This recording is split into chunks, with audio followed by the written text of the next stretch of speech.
پرانے وقتوں کی بات ہے کہ ایک وسیع سلطنت کا بادشاہ تھا۔ وہ نہایت ہی امیر ترین ہونے کے ساتھ بہت ہی خود غرض بھی تھا۔ ہر وقت اپنی تعریف سننے کا شوقین تھا۔ اس کی 7 بیٹیاں تھیں۔ ایک روز محل میں جشن کا سماں تھا کیونکہ شاہی دعوت کا اہتمام تھا۔ بادشاہ نے اس دعوت میں طرح طرح کے پکوان بنوائے اور شہزادیاں حسین ترین ملبوسات زیب تن کر کے دعوت میں شریک ہوئیں۔ دعوت بہت ہی شاندار ہوئی۔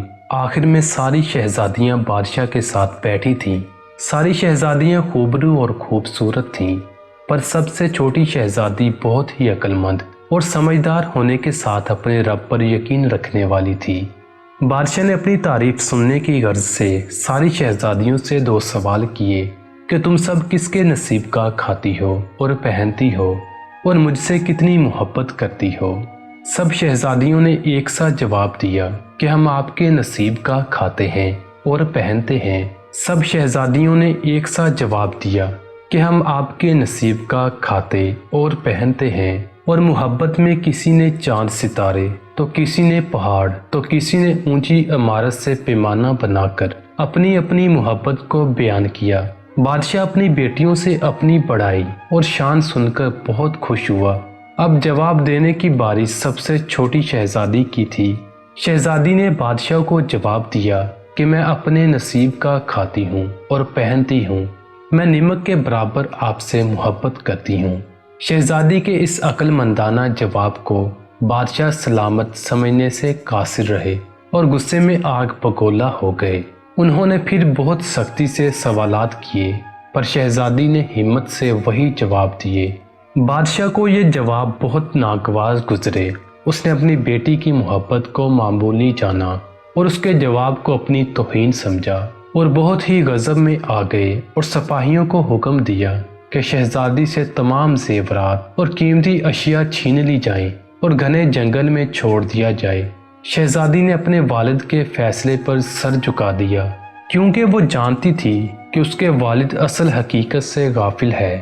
شہزادی تنہا گھنے جنگل میں تھی۔ اس کے پاس کچھ نہ تھا، لیکن اس کے پاس رب پر کامل یقین کی دولت موجود تھی۔ وہ جانتی تھی اس کا رب اسے ضرور اس کے نصیب کا عطا کرے گا۔ شام ڈھل گئی۔ شہزادی اداس تھی۔ والد اور گھر والوں کی جدائی میں رونے لگی۔ صبح ہوئی۔ ایک بزرگ کا گزر اس جنگل سے ہوا۔ اس بزرگ نے ننھی شہزادی کو اس بیابان جنگل میں دیکھا تو شہزادی سے پوچھا، بیٹی تم یہاں کیسے آئی؟ شہزادی نے بزرگ سے سارا واقعہ بیان کر دیا۔ وہ ایک دانشور بزرگ تھے۔ شہزادی کی بات سن کر اسے تسلی دیتے ہوئے بولے، بیٹی تمہارا خدا پر یہ بھروسہ تمہیں ضرور کامیاب کرے گا۔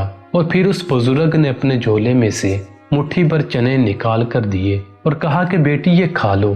شہزادی نے چنے لے لیے اور کھانے لگی۔ چنے کے چھلکے پاس ہی میں ڈال دیے۔ کچھ ہی دیر میں جنگل سے کچھ مور نکل آئے اور ان چھلکوں کو کھانے لگے اور ناچنے لگے۔ ناچتے ناچتے موروں کے پر گرتے گئے۔ شہزادی بہت ہی ہنر مند تھی۔ اس نے سارے پروں کو جمع کر کے اسے خوبصورت پنکھے کی شکل میں بنا دیا۔ وہ بزرگ روز یوں ہی کرتے۔ شہزادی خوبصورت پنکھے بناتی، بابا جی اسے شہر میں فروخت کر کے آتے۔ یوں شہزادی کا گزر بسر ہونے لگا۔ ایک روز شہزادی نے کچھ اگانے کی غرض سے زمین کھودنے لگی۔ وہ بہت ہی محنت کرتی تھی۔ زمین کھودتے کھودتے اسے ایک عجیب آواز سنائی دی، جیسے زمین میں کچھ لوہے کی چیز موجود ہو۔ شہزادی نے مزید کھودا تو اسے زمین میں ایک بڑی سی دیگ نظر آئی۔ اس نے اس کا ڈھکن ہٹایا تو وہ حیران رہ گئی کہ پوری دیگ ہیرے جواہرات سے بھری ہوئی ہے۔ شہزادی بابا جی کا انتظار کرنے لگی۔ بابا جی آئے تو شہزادی نے سارا ماجرا سنایا اور خزانہ کی نشاندہی کی۔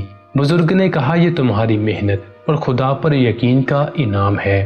شہزادی نے خدا کا شکر ادا کیا اور اس دولت کے صحیح استعمال کے لیے ذہن دوڑانے لگی۔ شہزادی بہت رحم دل تھی۔ اس نے سوچا یہ دولت خدا نے مجھے دی ہے تو اسے خدا کے بندوں کی مدد اور اس کے بندوں کو کھانا کھلانے میں خرچ کروں گی۔ شہزادی کی اچھی سوچ جلد ہی عملی طور پر نظر آنے لگی اور کچھ ہی عرصے میں شہزادی نے خوبصورت محل تعمیر کرا لیا۔ اس محل میں غریبوں اور نادروں